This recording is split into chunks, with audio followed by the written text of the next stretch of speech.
Good evening, everyone, and welcome back to another Supercoach Insider podcast. My name is Swiz, here to talk round two, my team discussion, and we've got a lot of other things going on. The full teams will be released tonight. We obviously know Collingwood and St Kilda are out because they kick off at 7:30, and then a lot of questions and answers need to be looked at because there is a lot going on with trades. I was really hoping, and I'm sure everybody else was like this, there wouldn't be too much carnage for round 0 and 1, and we would actually get in the position there where we could probably save a couple trades and get at least through to next week with the real big bubble.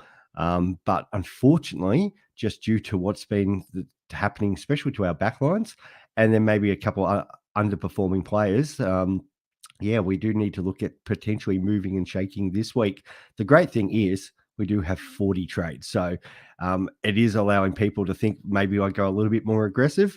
I think there'll be people out there that'll be definitely trying to hold. And we'll see how that will sort of works on in the long run. But before I get into that, as always, check us out on all our social media platforms, in particular the YouTube, Spotify. I know we don't put as much up as Spotify as we used to, but in particular, definitely the YouTube. And get in contact with us via Twitter, Supercoach Insider 100 or Swiz26. Both Ben and I, in particular, are very active on Twitter. Loved getting the messages. Thank you to those people who DM today, asking about teams and trades. So that I always will try to get on maybe on a Thursday night just to have a chat, or at least through the week. It is easier doing it this way. So put through your questions because it's easier to click them up and answer them that way. So in regards, we'll start off with just my team, 21.49 last week. Probably the biggest disappointing thing was the last minute trade going, where do we go? Butters down to Wines, and then that meant Bonner went up to Martin. So from both of them, Wines I was actually completely disappointed with. Like, it was a 94. Yeah, he probably didn't get as many CBAs as we want. Like, maybe we were thinking he was going to probably smash it a little bit more against West Coast. Like, it probably wasn't the massive game from the Port Adelaide mids as we were probably expecting. Like, Butters just did as he expected. I was a little bit still worried about that ankle. He got through fine, so that was no problems there. Rosie had a great game, but still it was only 114. Like, it was really spread. Soldo was their best player in regards to Supercoach with the 125. But Horn Francis, if Wine's probably found maybe turned a couple of those handballs into kicks, he gets to 100, and their entire midfield goes 100. So I think we're probably going to get much of the same this week. They're playing Richmond, an undermanned Tigers, Boak's 350th. I'm going to be there, but I'm not loving our chances. I feel like it's going to be a long day for us Richmond supporters.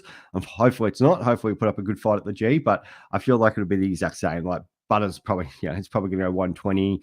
Wines might go 100, potentially 110. I think he was similar this last year. Three of the quarters last year against the Tigers, he went 30, and maybe it was like the other quarter he went like 5 or 6. So he still scored in that, like, sort of that 90 range. And I remember like being there because I had him in my team, and my mate and I were watching him closely. I think it was the third quarter where he just didn't get involved. But outside of that, he ended up getting 95 points for the day. So it potentially would be similar, which his break evens, like, I think they've got him going like his projections 83, 79, 83, and he doesn't really lose too much cash. So if Wines, like this week, Tigers, Melbourne at home, Bombers at home, and then I think they've got the next home game, which will be the Gather round, round 5, which will be Freo at home. So Wines could potentially still go 95 to 100 in that, even maybe up to 105, 110 in that time, and makes a little bit of cash. It's probably not the end of the world, that one. The Nick Martin one was frustrating because he actually got a lot of the ball. That first half, he was I think he might have been in the leading disposal or second leading disposal get up at halftime, but geez, did he butcher it. It was like 9-10 clangers. It was just really difficult to watch. And then the problem was in the third quarter, his teammates then lost confidence in him.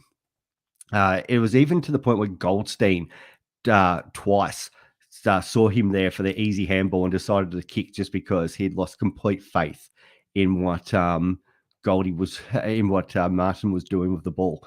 So that was really frustrating as an owner because there was potential there. I think he dropped an intercept mark late. So again, there was more points that Martin could have got. Like it was just the whole day. There was just bits and pieces that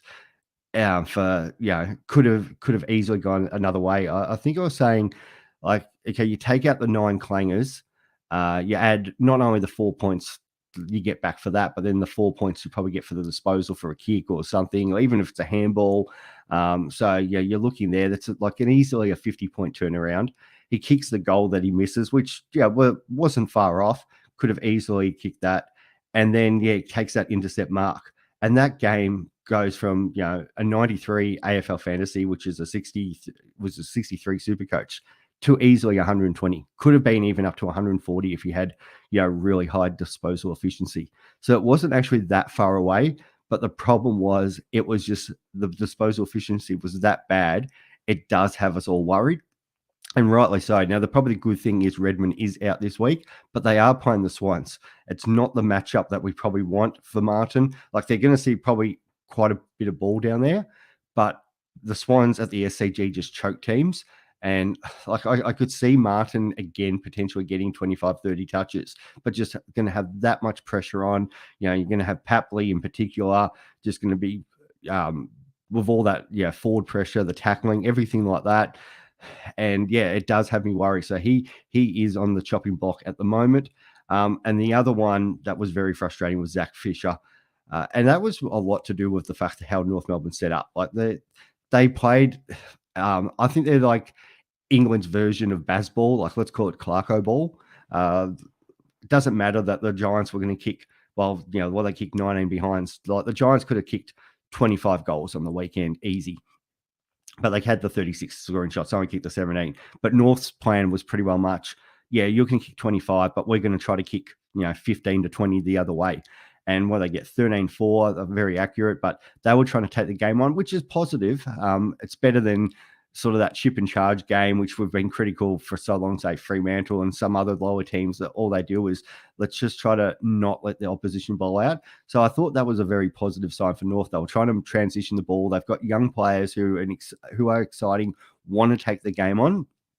And that's what we want to see from those players and just North Melbourne in general. It makes them more watchable from a neutral and as a fan going. So the problem with that is if they're not going to chip the ball around, then what sort of Fisher's kind of role going to be? He was pushing up a little bit more. It wasn't just back pocket. It was a lot of half back, wing. So he's the one that, again, got me worried because they do have options down there. Like Sheasel played midfield, was able to go back around the half back. He's just such a gun player. Got young McKercher there, so they really like him. So I feel like Fisher under the roof against Freo is probably going to see enough ball this week. But again, if they take that game on, I feel like maybe he's not going to get as much just chipping around. Disposal efficiency probably cleans up because, again, he had like 9 or 10 clangers like Martin did. But is he capped as sort of that 80 guy? If he was Sexton's price, I'd be like, fine, not a problem at all. But at that price, we need to see results from him. So if you're choosing between Fisher and Martin, I'm actually a lot more worried about Fisher. And I think Fisher's probably the easier trade out than what maybe Martin is. So I was just kind of running through a couple of trades with mates this week. So the probably the two that I feel like I can keep Wines. Like there's a world where I was like, I could trade all three, but I think that's just too much and it's too much point chasing. And I don't need to do that. And I don't really want to use a boost if I don't have to. So just going through my team there, obviously I've got the issues with Gipkus and Reed. But I feel like I can live with that this week. Yes, Williams isn't playing. That means I've only got 5 defenders, but it's best 18. So I can have 21 on the field. I can live with that. And I'd rather see what happens with D'Ambrosio for another week, playing against a better opposition this week in Melbourne. So is he going to still have the run and carry? He looked brilliant against the Bombers. And he was on my thought list for going into round 1. But unfortunately, didn't go there. And absolutely well done to those who did. So I'd rather have another week at him and make sure I've got the cash ready to go up from Gipkus to Massimo if he dominates. But then we've got all these rookies that we sort of don't know about still. like Charlie Dean's been dropped, so that was a bit frustrating because he looked fairly solid from a super coach point of view. We've also got Caulfield, so I want to see another game from Caulfield. Like the Dogs weren't great at all last week. He was sold enough, 10 touches, 49 super coach. So maybe another game at that, like potentially. We know he's got, turned up before. Just those injury concerns before with St Kilda has been the big issue there. But I feel like, there's potential there that he could lock himself into that Bulldogs back line and, be a sort of solid 60 guy. But, depending on how they use Caleb Daniel, because Caleb Daniel's the sub, you'd expect him to probably come into the best 22 this week. So do they try to keep him as the Mr. Fix-It man, or do they put him into the back line? They had Bramble, who played really well. And then we've obviously got Bailey D and Richards. So they've got all these options. So I want to have another look at Caulfield before I go there. I've already got Hoare and Howes. So if you didn't have one of them, that's an easy one to go with Gipkus. The other options was Fremantle, which was really disappointing because Warner looked really good for them. He had the 12 touches, but I thought he was getting around the ground really well. And then unfortunately got concussed and subbed out. So it's another, I'd like to see if he gets named the following week. If it's just, they give him the concussion test and say, have the week off, bring him back for his next game and see if he's straight back in. If he's straight back in, it gives you more confidence because it's like, okay, they want to pick this kid. But if he has to go spend time in the resis, that kind of becomes a bit of a problem. So there's one other option that sort of went away, which was, again, frustrating for us. So I kind of want to see what opens up. Potentially even if any other rookies are named this week. So I'm happy to hold off that. And that's the same with Zach Reid. Like Zach Reid's a 5-6 week injury. There's a world where I sit there and go, Zach Reid could just sit there and doesn't need to be traded and just wait until he comes out and just use him as a loophole guy for rounds 4 and 7. Because even though round 4, they play on the Friday, which will be the Good Friday. So they've got the evening game. He can still be loopholed. Not so that in the Good Friday, the gather round. He plays on the Friday night, but there's still 2 games before him. So he can be loopholed as a VC captain option if you're going to go a Brisbane or North, Adelaide or Melbourne player. So there's potential there. Obviously, I've already got Livingston in there, but there's potential also. We've read that because Melbourne do play that Thursday night, you can sort of loophole Melbourne players into somebody else into your backline. So I don't mind holding Reid for that week. And same again, round 7, they do play on Anzac Day.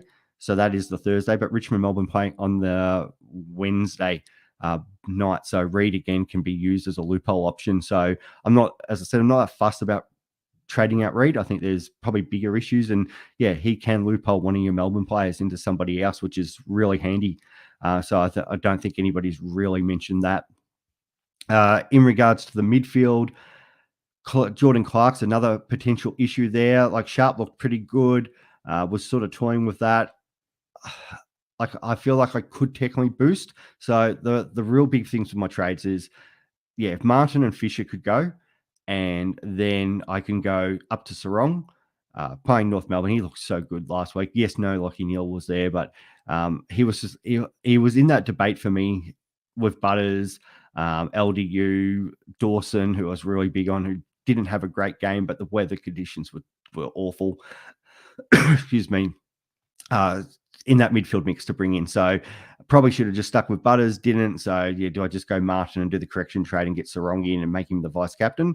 And then Fisher, he would go down then. And I'm leaning more towards Billings. I don't think they're going to sub him again. He's not going to have opposition like the Bulldogs, who just, did. Their defensive pressure was woeful last week. They were really called out about it this week in the media. So it'd be interesting to see if he gets that sort of any attention from Hawthorn this week, but then Hawthorn aren't traveling that well too. So I still like Connor Billings. He's not going to have the big price rise this week, but even if he goes sort of 60, he's still going to make 70, 80K. And I think, he's got potential to get a lot more in there. Melbourne are going to win a lot of games. If they're going to let him play half forward and be that link role, he's going to be able to hit up. They've got the best ball users in that midfield, Petrarca and Oliver, Viney. They've got some really good wingmen. So it was just annoying because I think Billings would have been very highly owned if he wasn't that sub the first week, and it's really bizarre that they did that against the Swans. It was unfortunate, but yeah, so I like him more than Berry, but there is a part of me that thinks, do I boost and bring Clark and go Clark and put Reed into the midfield and then bring Berry in? Because obviously Berry is going to make some good cash. Yeah, even if he goes 50-50, yeah, he can easily make 100K. The only issue is Berry is an experienced player. He's been in the system for 4 or 5 years, and he has had he has done this before. I think he scored like a 90-ish and then came back and like scored like 20s and 30s. And my real worry about Berry, and I know this is a question that we're getting, and I'll go through your questions in a second, guys, is because, that break even of -75 is great. And then if you have a look at the Supercoach projections that they've got there, he scores 52, 53, and on their calculations, that's a 100K hike. Now, we do have the bye next week, so I can potentially manage that. Again, I don't mind if it's 5 forwards on field because, again, it's the best 18 week. So, he's going to make cash for us. And if he was to spike again and have another sort of 80 or 90 game, he's going to make 150K. But if you have a closer look at like what he did, so first week he only had 6 kicks, saved by sort of 3 tackles. And his time on ground, realistically, it should have been him subbed off, not Brandon Ellis. His probably impact on the game wasn't great, and it was just his efficiency more than anything that actually got him a 62. Like that game for other players is probably a 40. He's lucky he even scored 62. The following week he has the 17 touches. It's still not like great for a guy that's playing sort of halfback wing, but the 3 free kicks, 4, the 7 tackles obviously boosts his score. So I think Dimmer will like the fact that he had those 7 tackles, but the conditions were awful. So I don't think they're going to get that at Ballarat again this week. It'll be cold up there, but it's not. The weather's meant to be fine. So, he's going to have to rely on getting in lane tackles to really score. And if you go through sort of his history now, we know he hasn't had a real big run at it. But there was a -4 game against Carlton, like 57, 48, 5, 44, 45. Like if he gets subbed in any of these weeks, like if he has a poor game, it's just going to kill his cash gen. There was a year, I think it was 2021, and I'm just trying to find it here. Maybe it was even 2020 when he first real year into the system, because he debuted in 2019, but didn't get an opportunity. But 2020, so he kicked off of a 58-21. Then he had the 90. So again, it's very similar to that, tunning up this week. And then he's gone 23, 42, 29. Now, obviously 3-4 more years body in the system there, but it is a young fellow who hasn't played a lot of footy for a reason, and his time on ground is like just awful for a player that we're potentially looking at being a big cash rise for. So on the last week, again, I think outside of the sub guys, you had McPherson 17 and Saligo 38%. You had then Ellis, Butts, Gallant, who were all subbed out. Then you had both Berry boys, 71 and 72% time on ground. So it wasn't huge. At least it wasn't like awful. The opening round against the Tigers, and this is probably also goes with what he scored, but his time on ground again was 60%. Like that is super low. The good thing is, if he was to get more time on ground, he could potentially score a lot more. But that's bordering line going. This is the guy that he's just really coming on to give a bit of a rest to the other wingman.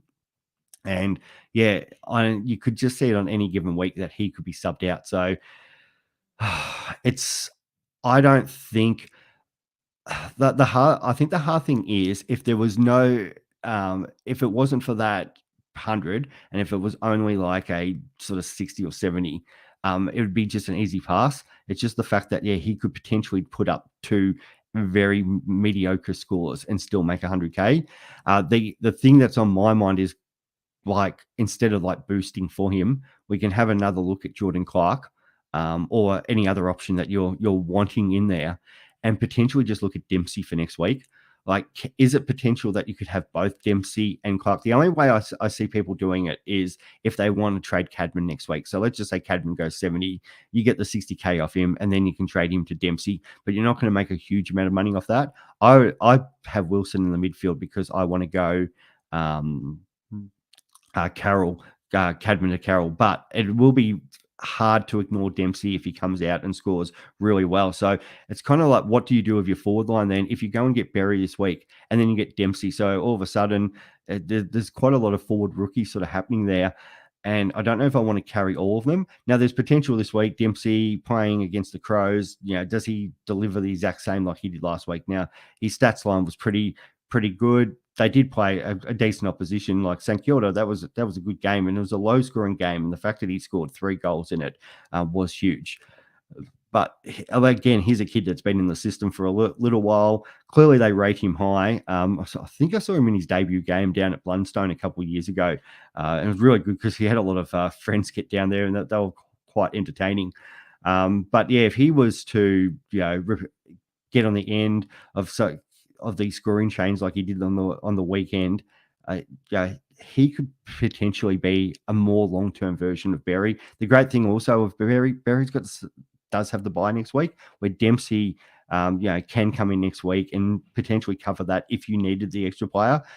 He had the 15 touches, the 3 kicks. The other thing I really liked about Dempsey was the fact that he did lead up and got the 7 marks. But then it's the balance against Berry, where the fact that Dempsey is relying on goals. But the fact is, we know he's going to probably be locked into that Geelong forward line as that third key tall, because they want to obviously get games into him. I think Geelong, this is the balance between transitioning between the future and the now. What's Tom Hawkins, 35 years old, so they've got to give this young fellow as much time as possible. So I don't really see him going anywhere.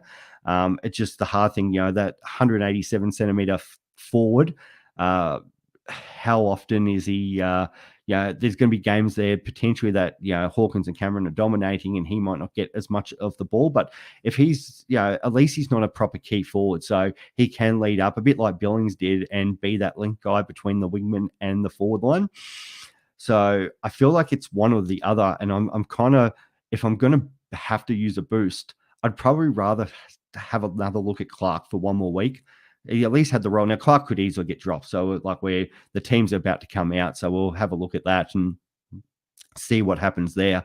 But, yeah, I think Dempsey, if I had to choose between Dempsey and Berry, I'd go there. All right, let's get into some questions, and then the teams are going to come out. So, thank you, guys. So, I've got 2,064. And there was round 1, there's a whole range. And I'll say this to everybody out here. So, what was my rank like? 30,000 and that. I think JP, former winner, is about 60,000. Just because you have a poor round 1 doesn't mean season done and dusted. We always say, the trading game is really important. Yeah, okay, so first place might be 400 points ahead of you right now, but there's obviously only going to be one winner. You still there's other prizes to play for. You're still playing for leagues. There's everything to do with that. And just because they've got a good team for first week, like if you have a look at their team, there was definitely a few Giants and Suns players there. They're going to hit issues with the buys. It's really hard to obviously hold on for 22, 23 weeks. So there's a lot of footy to go. If you make the right trades, and JP has shown it, like Chris and I showed it a couple of years ago when we jumped on Darcy Cameron and Himmelberg at the right time. So if you jump on the right pods at the right time, you can get that big rank. And right now, everyone's really close. Like the difference between sort of 2,200 and 2,000, it's probably like nearly 80,000 spots. So yeah, there's nothing really in that at the moment. Okay, Michael. If I trade in T. Berry this week and Dempsey goes well tomorrow night, can I bypass Billings so I have a spot in my team next week? And this is a good debate because Dempsey is playing tomorrow night. So I feel like the great thing is we get to see Dempsey. So if Dempsey comes out and scores 80 or 90, then the decision to not go either a Berry or a Billings makes it a lot easier, because we know he's a kid who's going to have a really good bubble and somebody that we're going to have to target. So I love the fact that the fixture has set out this way, because it makes life a lot easier for us. If it was the other way, then then we've got to kind of make a decision on that. I'd much, I think if Dempsey, I feel like Dempsey 65, anything sort of above that, and as long as he's sort of playing the same role, leading up, taking marks, then I think it's one or the other. And the difference between Berry and Billings, because I had this a few DMs about this. I think it's more, what does your team A look like next week? So can you run with 4 or 5 forwards and make sure you've still got enough players on field for next week? Now, we kind of don't know what's going to happen with injuries and that, but if you're looking pretty safe, you can take the extra Suns player. In a perfect world, you kind of want a loophole. So having like a Wilson or a Reed or a Fife in that midfield that you can move a guy forward.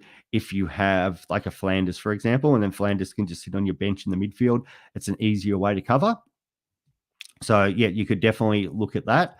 The other part to it is, and I was going to say is the fact that Billings, he's got a good buy for the fact that that's a good time to kind of cash him in. Round 6 buys, we'll get a few price rises out of him.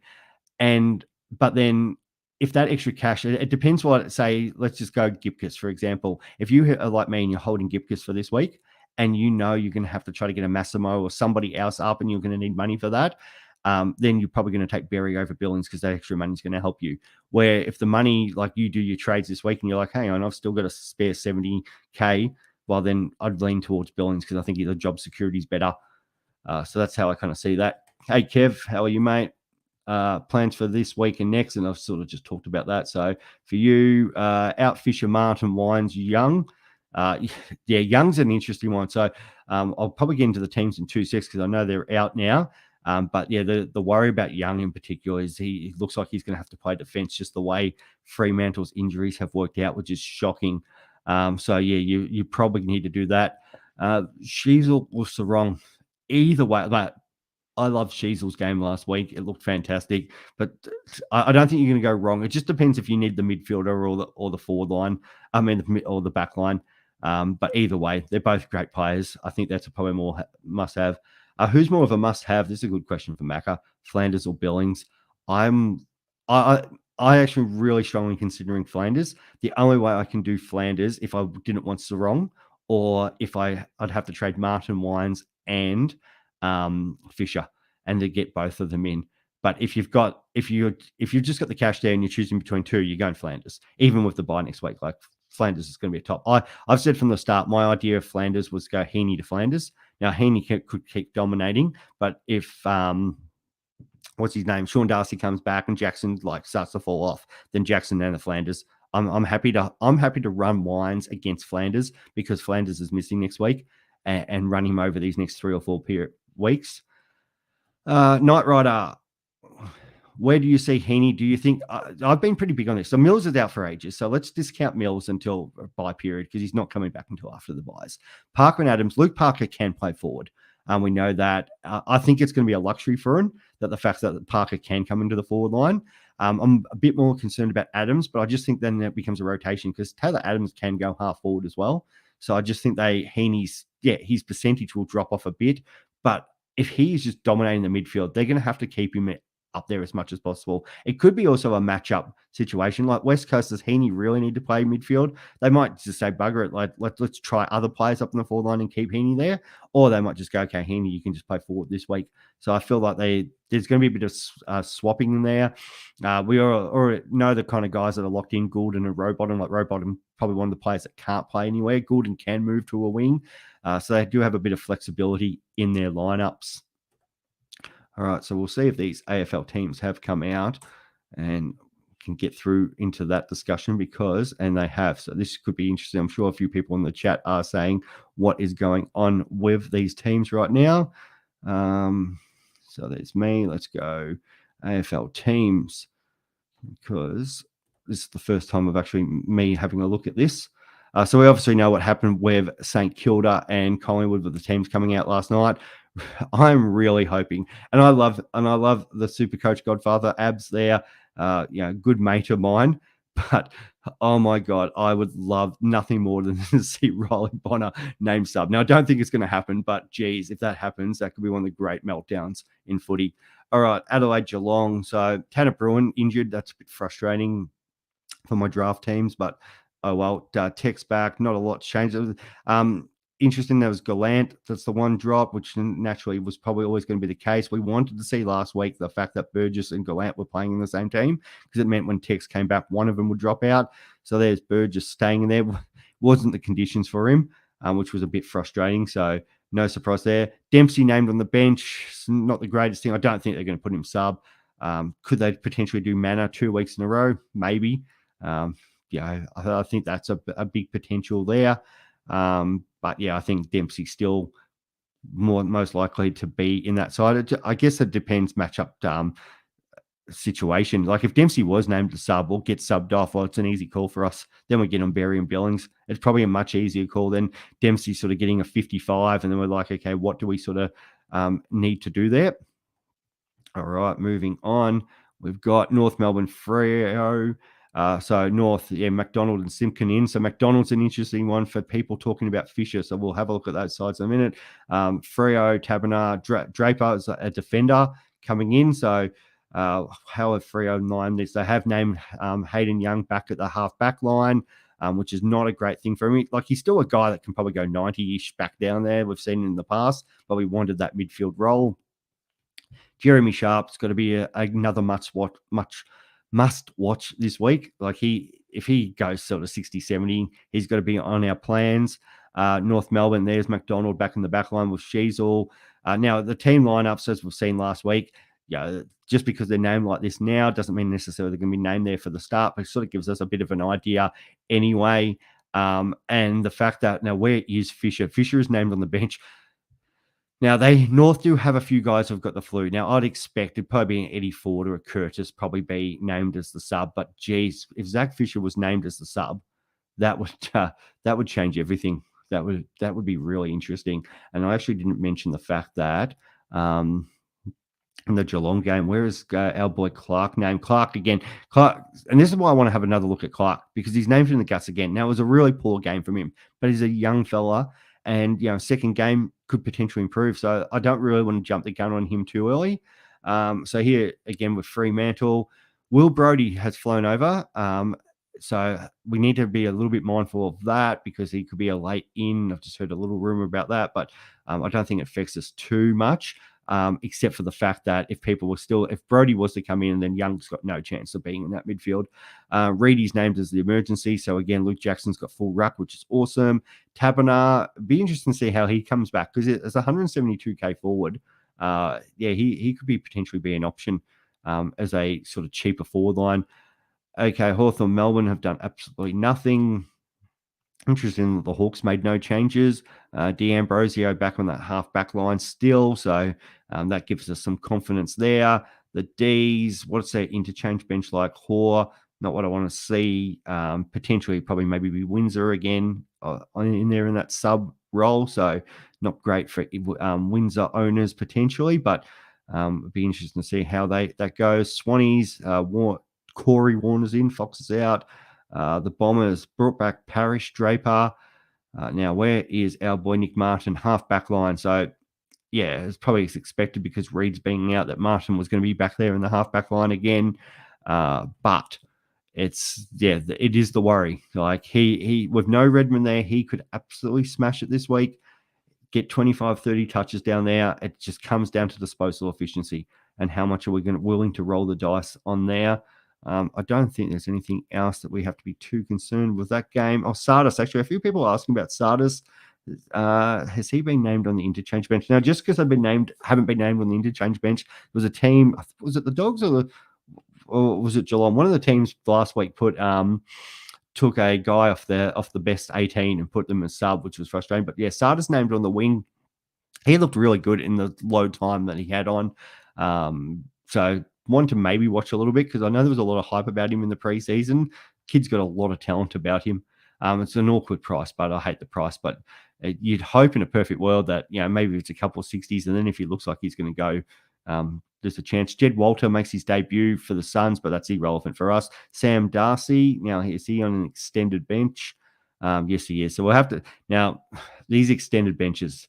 This is where it gets really fun. So for the Suns, Atkins, Flanders, Holman, Long, Swallow, Casbolt, McAndrew, and closely. So that looks good for Berry because Berry's been named on the half forward line. You'd be worried if he was named on that extended bench.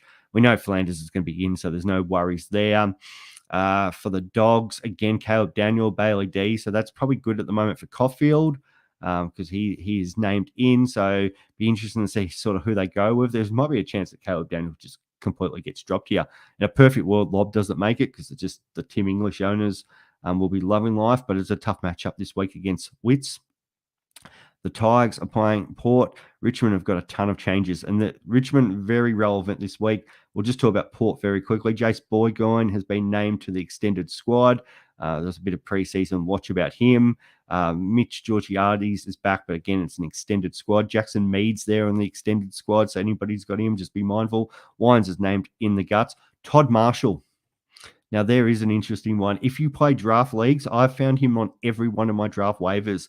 And Richmond's backline this week it doesn't exist. It's Broad and Grimes. It's the two talls.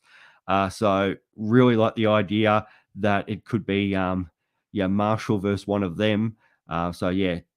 If you are playing draft, there's a nice little waiver one for your forward lines this week. So the Tigers, Young, Gipkis, as we know, out. Presti is out for about 10 weeks. So Tom Brown, Ben Miller, I didn't even realize he was still on the list. No offense, Benny Boy, but Sam Banks, Matega Lifu, he actually looked all right in the practice match that I watched. Led up to the ball.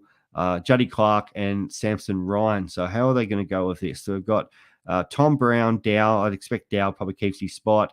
They might have to play Miller just because they need the key tall. Banks might come in. Seth Campbell's actually done enough to keep his spot. So probably thinking maybe Brown, Dow. It might have to be Miller just because of the short of the talls. One of Banks and Clark, and then Seth Campbell. It's a bit not the greatest thing this week for the Tigers there. Tom Brown, hopefully he gets a good run at it. He's 154k defender. It'd be good to the fact that if he got some games there. I know a couple of people were looking at Seth Campbell. Again, it's the worst role in footy. It's a small forward who gets 9 touches each week. You can pass on him. And the last game is West Coast Giants. So Barnett, who a few people were mentioning to me pre-season instead of Livingston. So good call for those who did jump on him as their R3. Barnett currently in the extended squad, but at least the fact that he's looks like an opportunity of getting a game. So that's something to monitor. I'm pretty sure they said Gaff isn't playing, so you can rule him out. And for the Giants, now I don't think Cadman's going to be dropped because he's on the extended squad. Those looking at Harvey Thomas, he's potential to be one that's left out because they're not going to leave out Himmelberg. So probably Xavier Helen keeps his spot. So all of a sudden, there's only 2 sort of spots left to go. So Thomas might get the last spot, or he might get that sub position. Not the thing that you want to see. The Eagles still do have 2 quality defenders, Barras and McGovern. So Hogan might not get the free range that he did last week. One about North Melbourne too, because I was talking about cheap defenders before, where the Roo boys, Toby Pink is another one that we get to have another look at this week to see sort of how he goes. So there are some different options there for sure. So that's where we're kind of at with that. So, okay, let's go through some more of these questions. What we got here? Michael, in calculations correct, I believe Warner's 12th day of the concussion protocol is the day of his game as he plays on a Friday. So, and you might be completely right with that because it is those new concussion rules. So he probably, the only good potential thing with that is if he misses next week, comes in the following week, he might be a potential downgrade option if we need it there, or in a perfect world, I'd rather miss a couple of weeks and then get in, and then it looks like getting a run at it there. We kind of don't want all these rookies at the start. Gibbo, Berry is barely an AFL player. I don't disagree with you there. And that's why, but mathematically, he might be a logical trade in. And it's just because of the money. But how often do we see this every year? There's a rookie out there that scores 100 either in round 1 or round 2. This year, so we've got round 0, round 1 for the Suns. So he comes out and scores that 100. Everybody trades him in because it's a must-have. And then that rookie ends up going 30-30 left out. We get 60, 70K out of him, and that's it. Now, I'm not saying Berry will be that guy, but it's really hard not to sit there and think he could be the one, because the history is there to say, is he really in that best sort of 18 to 20 players at the Suns? I think he's that fringe there. And if they've got anyone coming back in, and that's where it gets hard. So not only do we have the bye there, but I'm just going to get up the Suns injury list, because I just want to double check if that's been updated. Suns injury list, and I apologize for this, guys, but I want to, of course, that's not going to come up. There it is, Gold Coast injury list. So we know Walter's in there. Oh, God.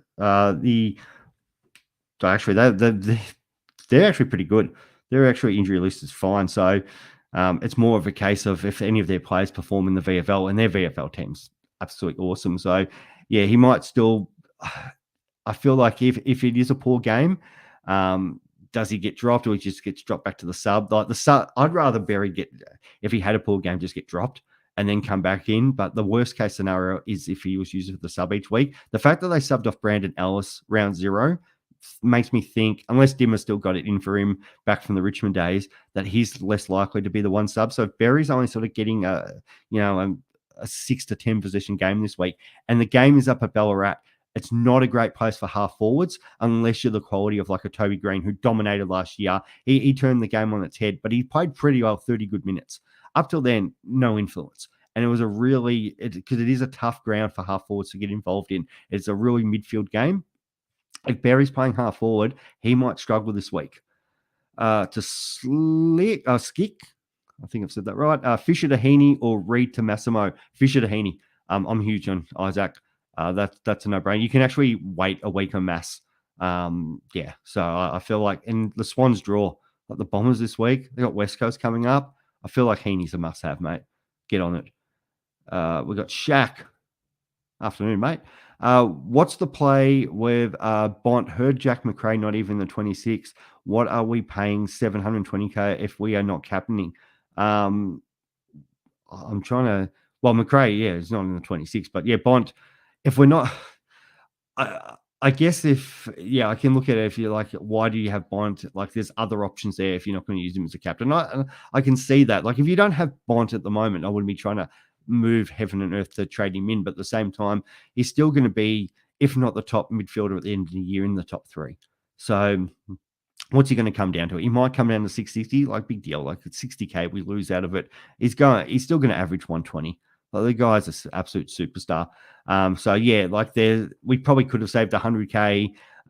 It's just annoying with the buys, because if the buys weren't here this year, I think we would have taken more risks on your Gordons or your Rows or stuff like that. But he's got the last buy. He's just a lock. It's a worry that we don't need to have, unless your team is just absolutely like flying. You don't have many injuries, and you really want to, sort of get like a Martin up to, say, a Sarong. And the only way you can do it is drop Bont down to a Butters, for example. It's not the end of the world, but I just feel like it's a waste of a trade. Like, you're going to want Bont at some point. My issue, Tyler, upgrading Wines to Sarong, and I feel like this is my worry about doing with Martin to Sarong. Like, Martin or Wines could easily come out and score 110 this week. If Sarong was playing anyone else but North Melbourne, I'd be like, okay, Sarong's probably going to go 110 as well.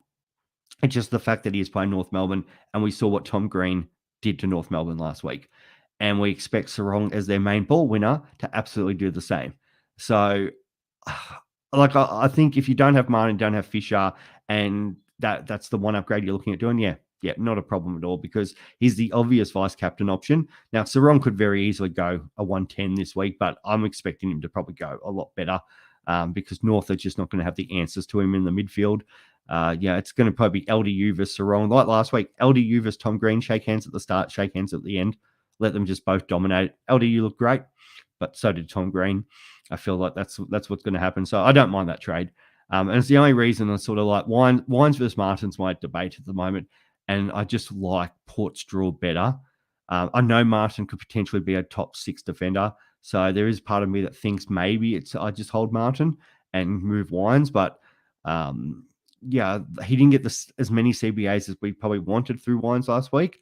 but there is potential there that he could still like. There's. I'd be more worried if he got like the most CBAs and only got a 94. The fact that he only, he's like the fourth midfielder in there means there is actual growth. And potentially like Butters and Rosie, we do know they have injury history, especially Butters. Like there is potential at some point Butters is going to miss a week somewhere. It's just the kid's a superstar, but he plays kamikaze football. And yeah, it is a worry watching him because he will do something one week, which I don't want him to change the way he plays football because it's awesome to watch. But there's a week there or a couple of weeks there where Wines is likely to be that number one midfielder because if Butters isn't there, Wines is the number one guy. And that week, Wines goes 120, 130, boosts his average. So he might trudge along at 95, 100. He gets a week or 2 weeks without Butters, gets a couple 120s, 130s. All of a sudden, he's averaging 110. And you're like, well, Wines was a fine pick. I was going to try not to make a pun there, but yeah, if I feel like Sarong, and the hard thing with Sarong, it's a bit like if Rao, like I was debating about Rao this week, and I don't know how he's going to go up against the Bulldogs. He'd probably still smash it and do quite well. But the Suns have 2 games still against North Melbourne and West Coast. Like Rowley could just continue to dominate. And if Rowley didn't have the bye, he'd be a way easier trade in than some of these other options. But unfortunately, with the bye the following week, it makes it a bit harder. Yeah, no big outs. Clark, held it, and not Tyler, not only just held his spot, but still named in the midfield. Now we know things change, but yeah, I feel like this is Geelong. This is what we were talking about earlier. They're in Dangerfield, Hawkins. Of course, these guys want to play this one more year to try to win a flag. Why wouldn't you? Every player wants to play for a flag. But you've got to be mindful of Geelong. Like, what if they don't play the young fellas this year? Dangerfield probably starts to slow down. Maybe he's got a year in him, maybe 2.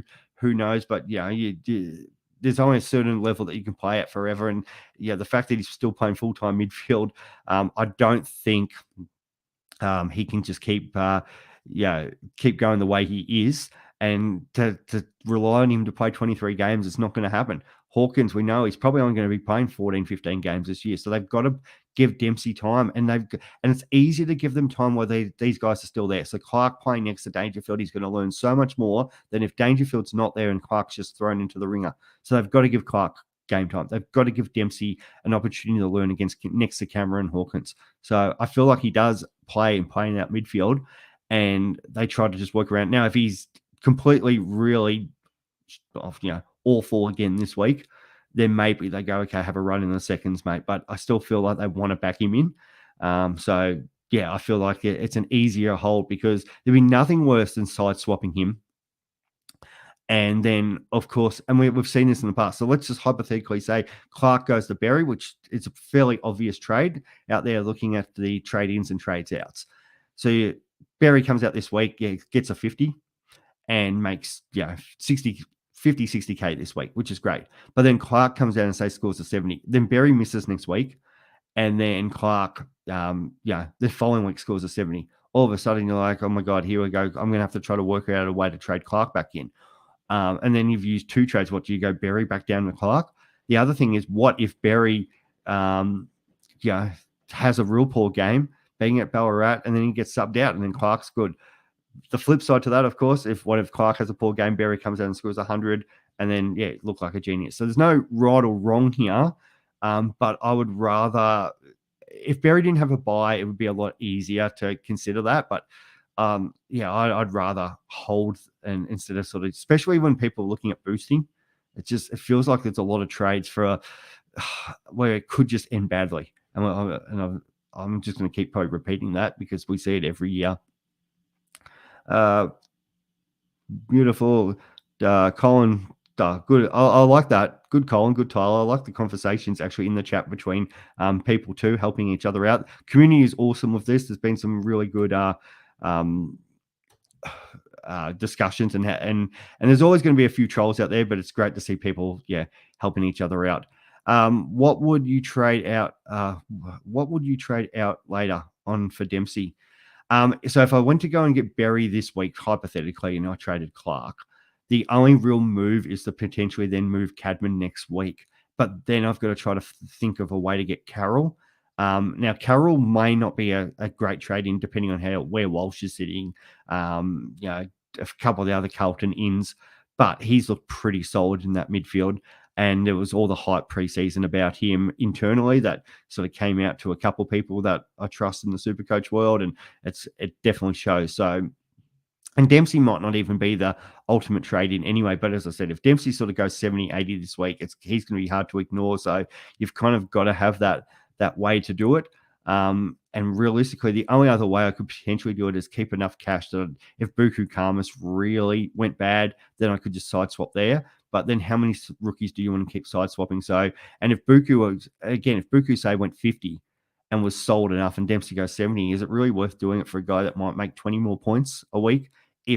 And on any given week, Buku could still outscore Dempsey. So I feel like you want to have a look at Dempsey tomorrow night. If he scores well, then make the judgment call yourself on going, do I want Dempsey or do I want Berry? What's going to suit my team better? What's suiting better for my buy structure? Everyone's going to be different on this. This is an easy one. Hugh Billings or Windsor. Billings. Kale Windsor looks like a very good footballer.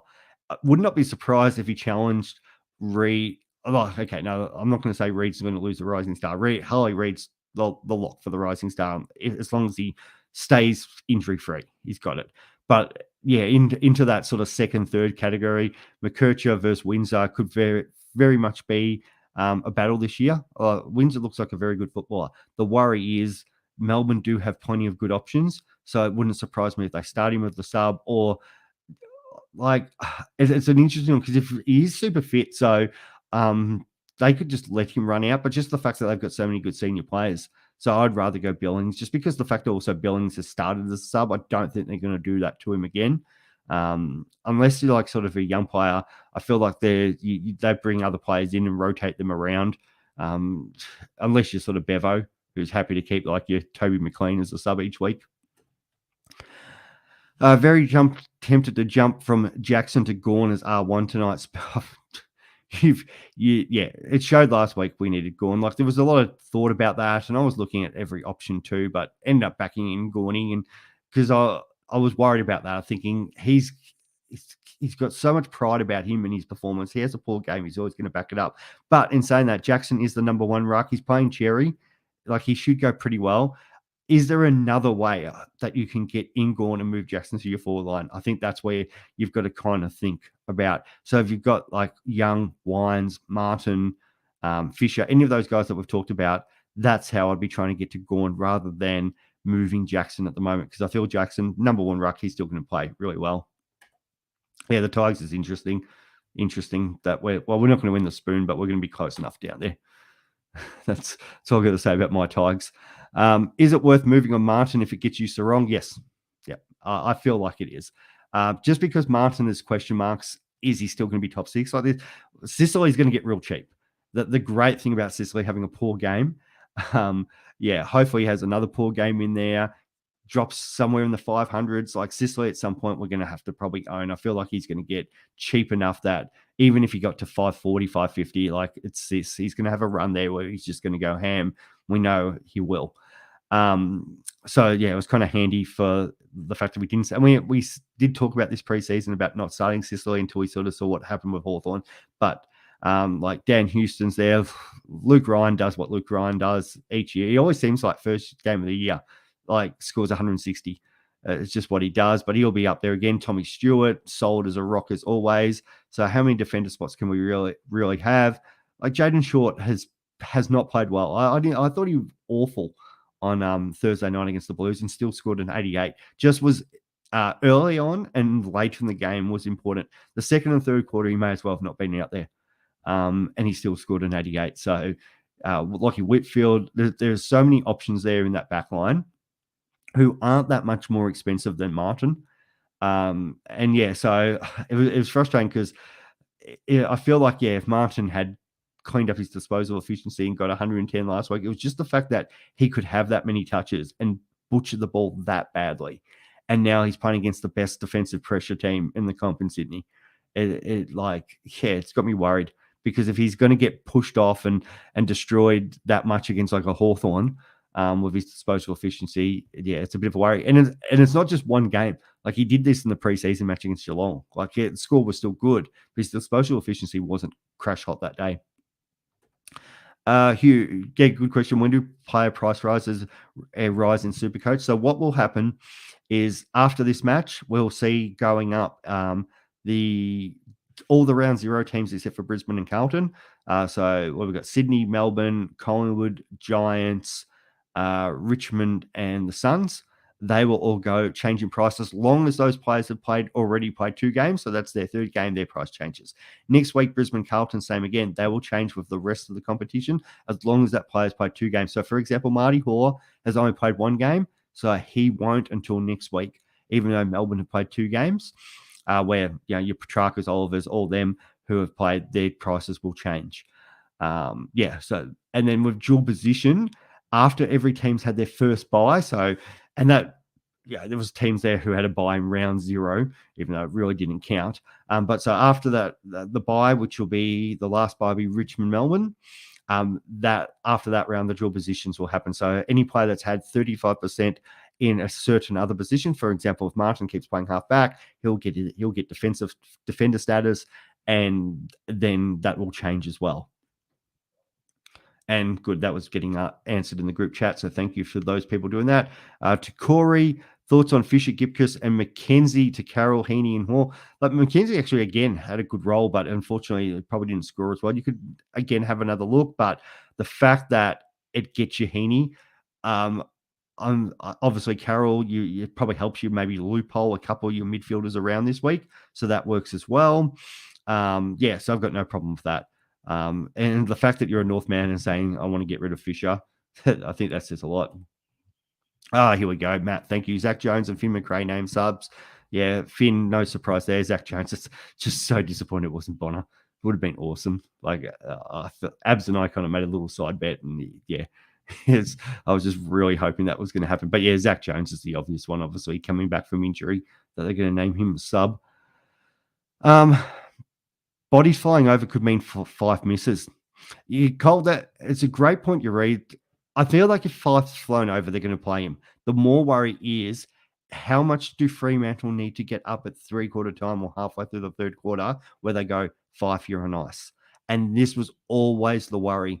The fact that if Freo look in a good position, that Fyfe could get subbed out. So there is some worry. The least Fyfe did get the ton the first week. So, there is a little bit of concern there.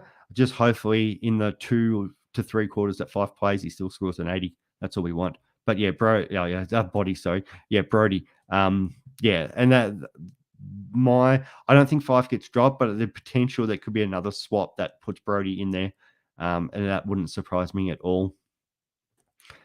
Martin is the headback, and the hard thing is with Redmond, but Redmond's obviously only out suspended for a week, so I feel like if Redmond was because it was an injury, it'd be more easier to keep Martin, where you could see the spike for Martin this week again. Like, with no Redmond there, it was just going to be him and McGrath in that back line. But then the other flip side to that is Sydney do put defensive pressure on. They will go defensive tags. So if they know it's only McGrath and Martin down there as their ball users coming out of half back, they could easily go to one of them and say, yep. And if McGrath gets off the chain of Martin, they could just switch and swap that easily. So that is a worry. And the fact that the SCG is a skinnier ground, so it is harder to, the Martin, getting to that space like McGrath did the last week. Massimo, very easy to get into space at the MCG. That's why Stewart plays there so well. And Stewart's away record is pretty dismal. If you have a look at some of his numbers on the road, not great. Where he is awesome is naturally their home ground Geelong, because they practice it, train it. But he's really good at the MCG. And you'll see a lot of those zoning defenders or running halfbacks are great at the G because the ground's so wide. SCG, complete opposite. So it is a bit of a headache. But Martin, if Martin goes well, great. But then Redmond comes back in next week. What does that mean again? And how do they manage that? Then Darcy Parish back in. Does that take more points away too? I've just got so many questions. I really wish I didn't do that last minute trade. And then I kind of, in our sort of group chat of a couple of us experts and stuff, the selling point was too good. And yeah, I probably should have just held Butters. And I was really worried about Butters. And I probably should just back myself and gone my other options, Dawson or Sarong or something like that. But that's how some of our group chats. It's just I feel like sometimes there's too much information coming through. Like even like Bonner last week, we're getting inside leaks and stuff like that, and there was debate about Sinclair's role and where's the long term spot for Bonner, and then Abs was getting different news, and yeah, sort of you sort of got to wave through that, and sometimes it's just easier to like look at it yourself and put it all aside and try not to concentrate on all that, because yeah, you make much better decisions than looking through all these group chats sometimes. So Hugh, so Berry will go up after this round, and then he'll have his bye. So yeah, he'll go up 50, 60K this week. So if you're going to get him, you need him this week. Otherwise, just pass on him. But either way. Nick Martin and Fisher to Dacos and Fife. Yeah, if you don't have Nick Dacos, get him. Fife, if you don't have, I'd nearly, I'm thinking you nearly go Billings. Oh, that's an interesting one. Who else is around that price? There's probably not a lot, but I feel like how are you going to hold, like how many weeks can you hold to get Dacos? Now, I think you're going to give up too many points. So maybe it probably has to be that, unless another option presents itself. But yeah, Dacos and Fife. The only thing is, unless you want to go down and save money and use that cash to then have for next week to upgrade someone else, cash in the bank is fine. You don't need to use all your money. So if it was Dacos and let's just say you're on Berry, or if you don't have maybe Massimo and move, like you could potentially go Dacos in the midfield. If you, well, actually no, because Martin's going to be named in your midfield. I'm trying to think. If you've got a dual position player in your defense, could you move one, like a Yo, for example, move that to the midfield so you could bring in maybe Massimo instead of Fife, if that's the way you wanted to go? But yeah, Dacos and Fife. Does that impact Berry? I think I just covered that. Will Dacos be tagged tonight? I think they'll try. Be good to see. The one we all want to see is Collingwood Hawthorn and see how he goes up against Finn McGuinness. But yeah, Saints will try. You've got to have a plan for Dacos. He could be just too good. And, didn't we see the best 49 games and the ranking of that? Which is a bit unfair. Like, I want to keep mentioning Trav Boak, because Travis Boak, 350 games, probably needs a lot more love. But yeah, Dacos, I feel like, yeah, he could still probably get 100, 110. A lot of people are going to look at vice captaining him. I'm avoiding saying that. He probably comes out and scores 120, 130 again. He's just a gun. Okay, Hayden. Would you go a Massimo and a Berry, or a Billings and a Caulfield? Oh, geez. Like I prefer Billings over Berry, but I feel I prefer Massimo over Caulfield. But if one or the other, I'd probably say Massimo and Berry, just because I want to see more out of Caulfield for another week. If you have to pull the trigger this week, so Massimo and Berry, just because I kind of don't trust Caulfield yet. If you can do Dacos and Billings, yeah, cool. Like that. Okay, Global. Thanks, mate. Oh, sorry, I didn't put yours up there. Oscar, hold Wines. Yeah, I'm holding Wines. I think the Tigers, like, we're not great. We've got a decent midfield like Taranto and Hopper and stuff, but I expect Port to win and win fairly comfortably.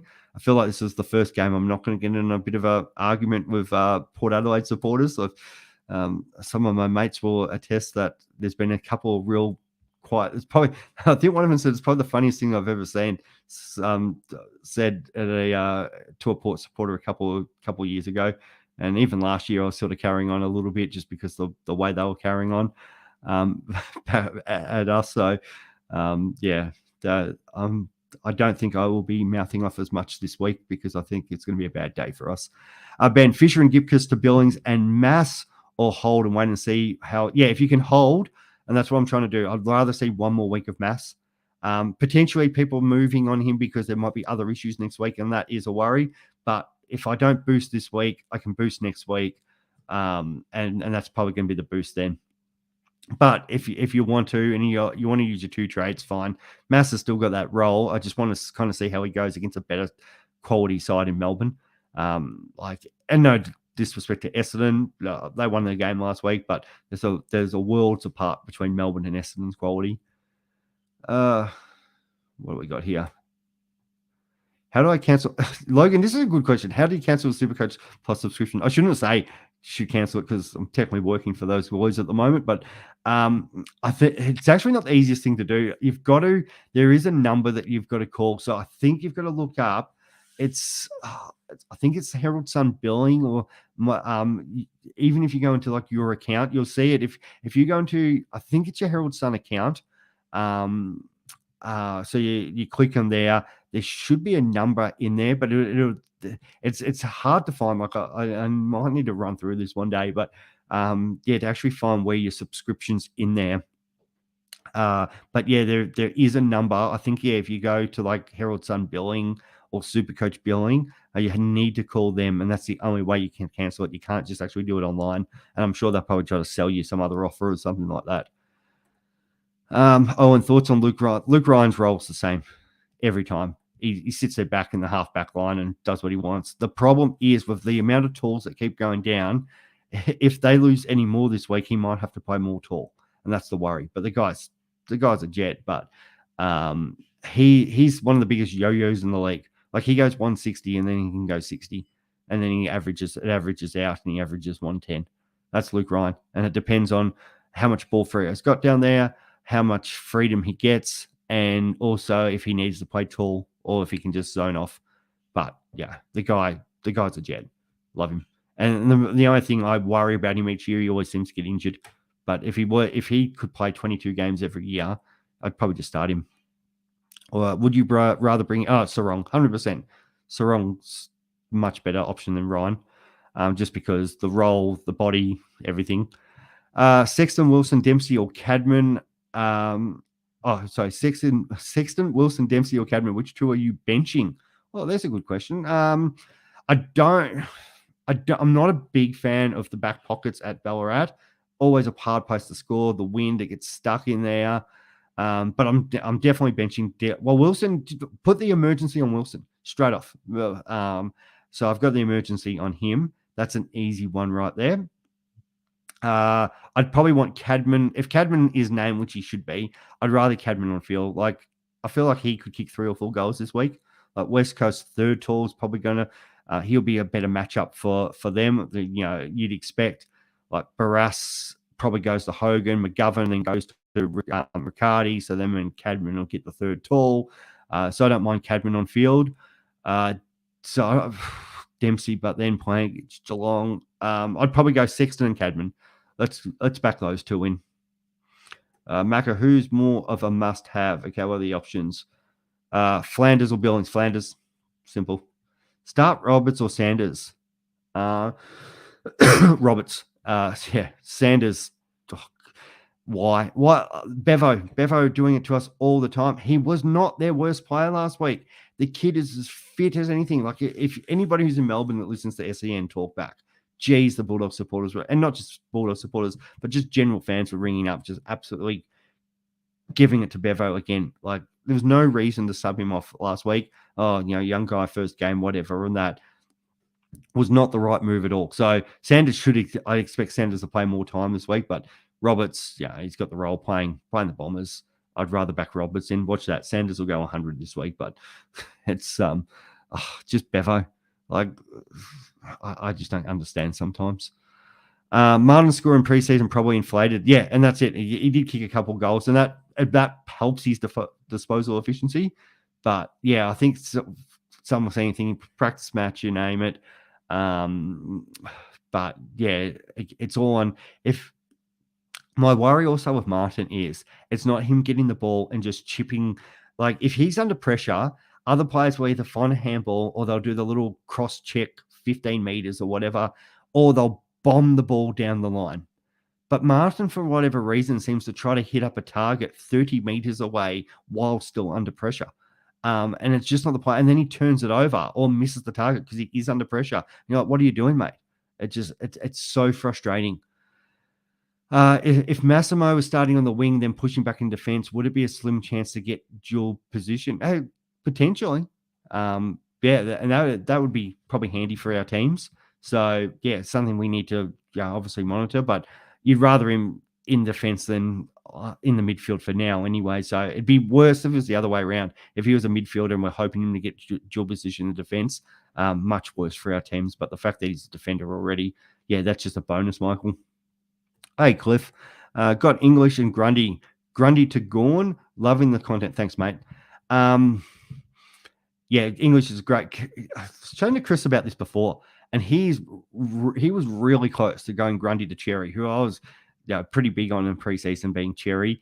I don't think, again, like Ruckman, yes, I feel like we expect every player to turn up every week. The reality is no player ever, even Gary Ablett Jr., turned up every week. Now, Bont came close because I think these 3 poor scores were like 90, 90, and 80 odd.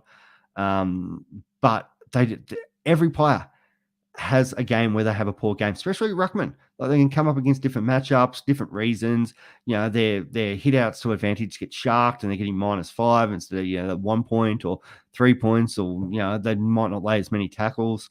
But the hard thing is now, you don't have Gorn. What if Gorn smashes it again this week? But then the problem is you trade Grundy out. Grundy comes out and scores 120 this week. Gorn has 100, and then you're like, oh my God, I've wasted a trade in my rucks. So I don't mind because I feel like Gorn might be kind of a must-have, but at the same time, it's no, like you'd rather nearly just stick with it, like because I'm trying to think here. What would Gorn have to average more than Grundy? Like if Gorn was going 20 points more than Grundy each week, I think it'd be a problem. But if Grundy can still stay within sort of 10, it's not the end of the world. I mean, remember, like Grundy is cheaper than Gorn. It's like 100K as well. So that is a 10 points. So even if it was 15 points, it's not the worst thing. Like, big deal, you're losing 5 points a week. Is it even worth that for a trade? So I'd probably be holding, mate. Damien. Yeah, mate, hope coming down with a little bit of a throat thing, but I think that might be just because I worked at 3 a.m. this morning. Is it worth getting rid of Wines to bring in Heaney? Yeah, I've got no problem. If you don't have Fisher, but I think you said that, would be Fisher, Gipkus, and Wines out for Heaney, Billings, D'Ambrosio. Well, it does solve a problem. Like, there's a world there you could just hold Gipkus, have 1 more week to have a look at D'Ambrosio.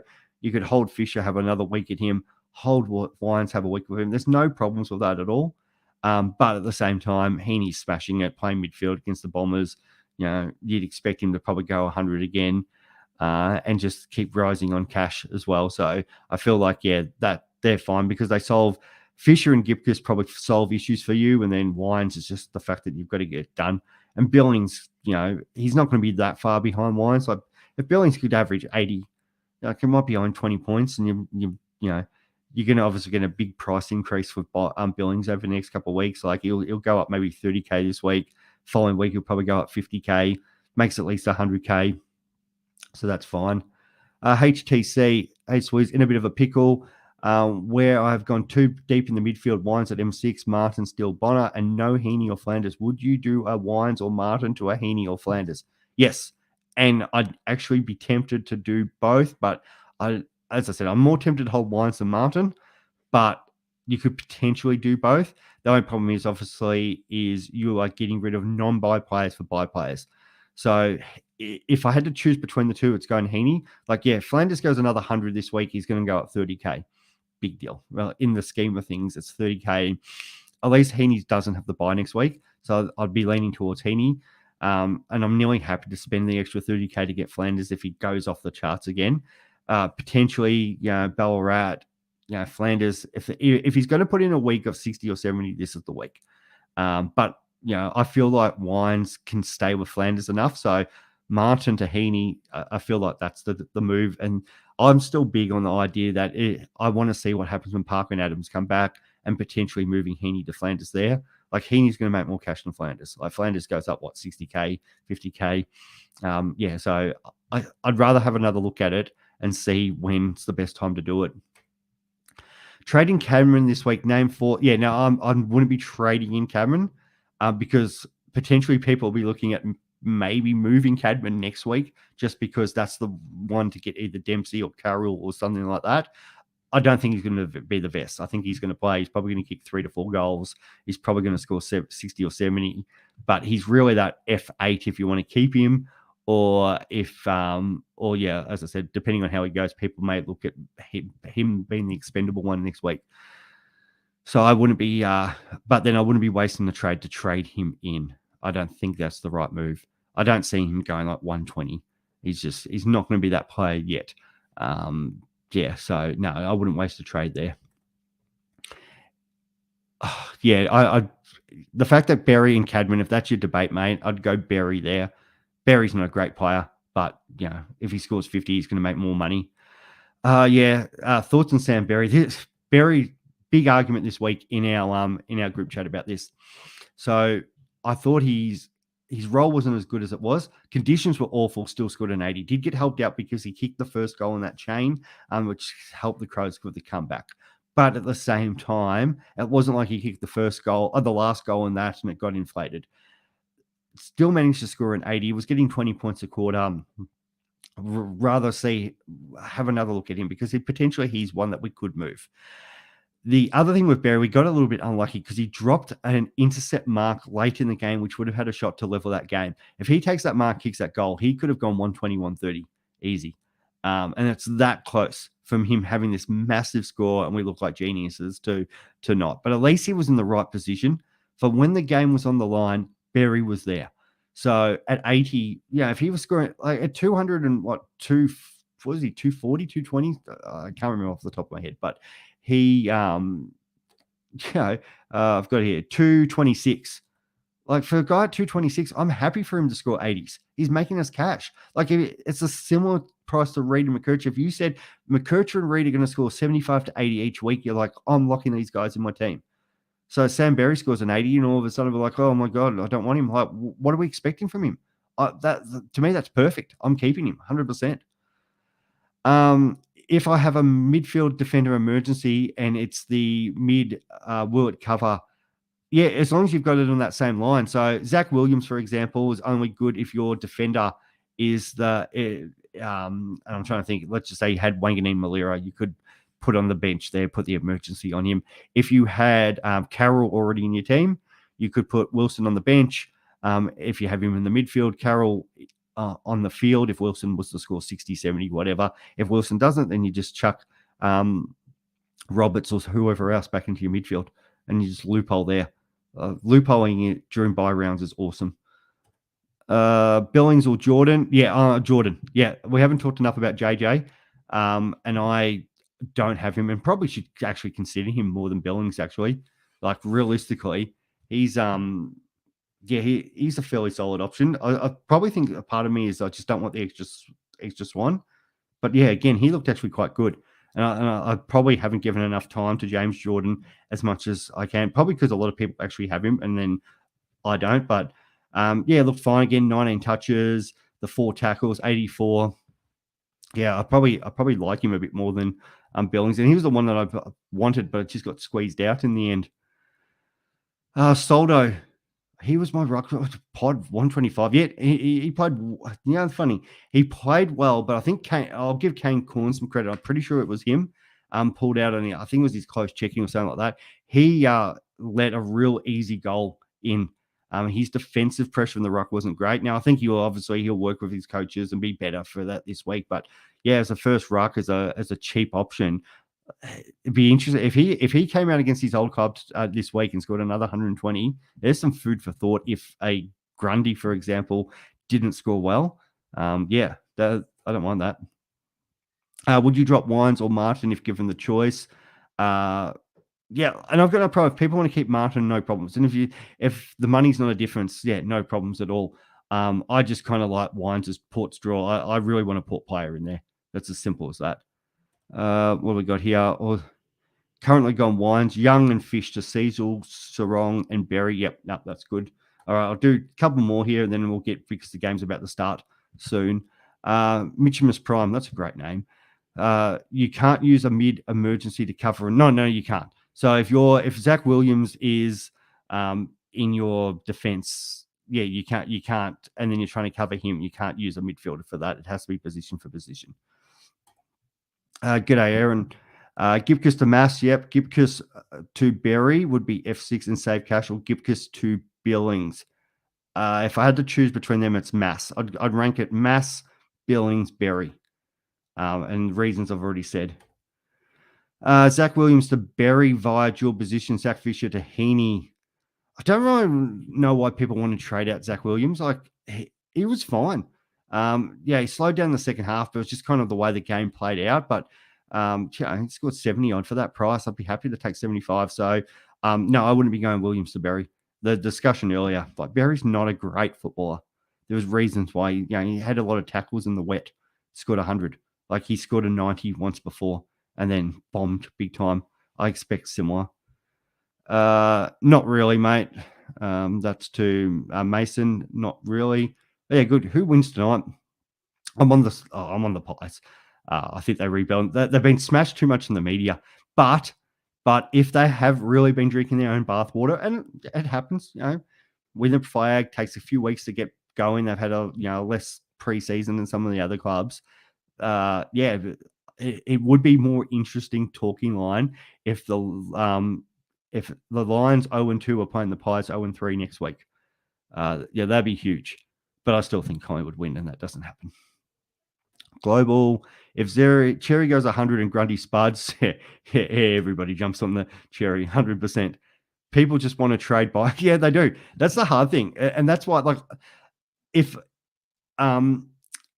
so to be honest, like, I was my boy Hogan, and I was big on him, and I'm hating life because, and like the group chat you should have seen in the abuse that I was giving myself for not putting Hogan in is so frustrating. I've had to refrain every part of my body not to trade Hogan in this week.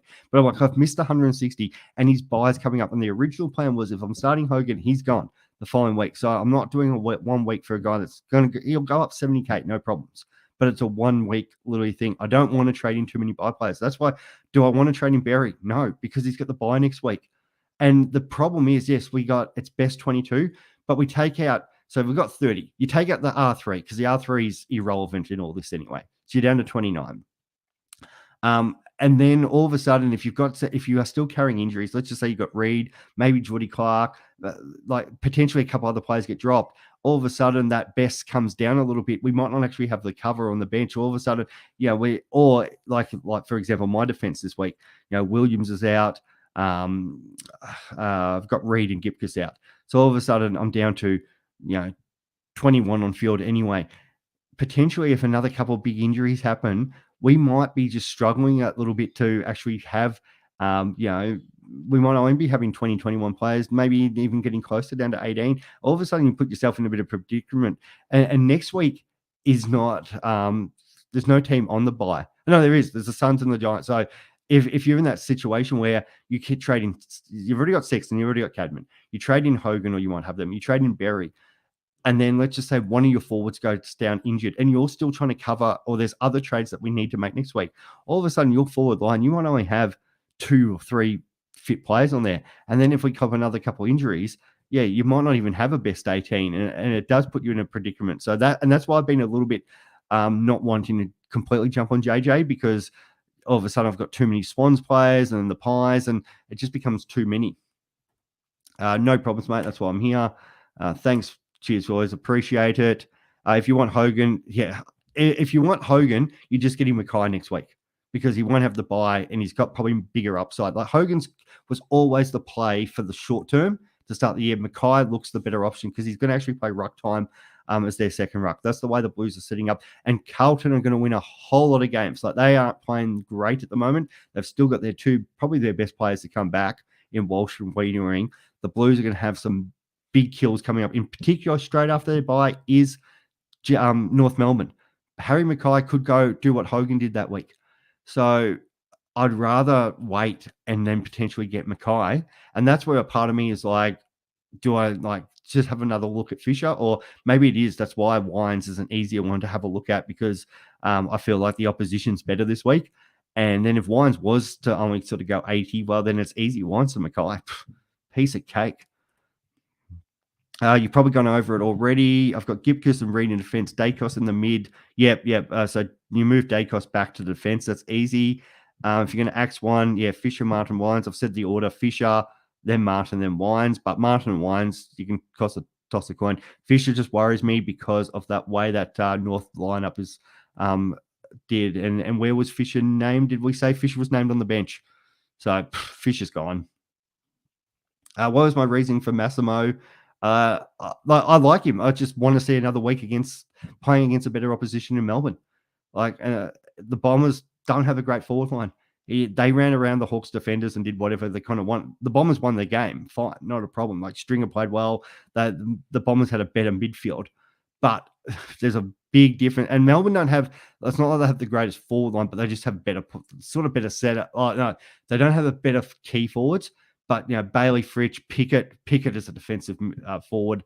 He's awesome. You've got Jack Billings there. So their smaller mid-sized forwards are going to put on more pressure than what I think the Bombers are. So I just want to have another week at Massimo. But if you want to go early, no problems. I'm just worried that what happens if Amon plays better down there and McKenzie plays down there as well. And all of a sudden Massimo gets like a 50 or 60. It's like, oh, here we go. Is it just one of these one-hit wonders? That's just what I'm saying. And yeah, exactly. So I'm considering it. I feel like I'd rather hold and maybe boost next week, but there's no problem with going early. Too easy. All right, guys. Collingwood St Kilda are going to kick off. Thank you so much for tuning in. Really appreciate it. And we will talk soon. Thanks, guys. Bye.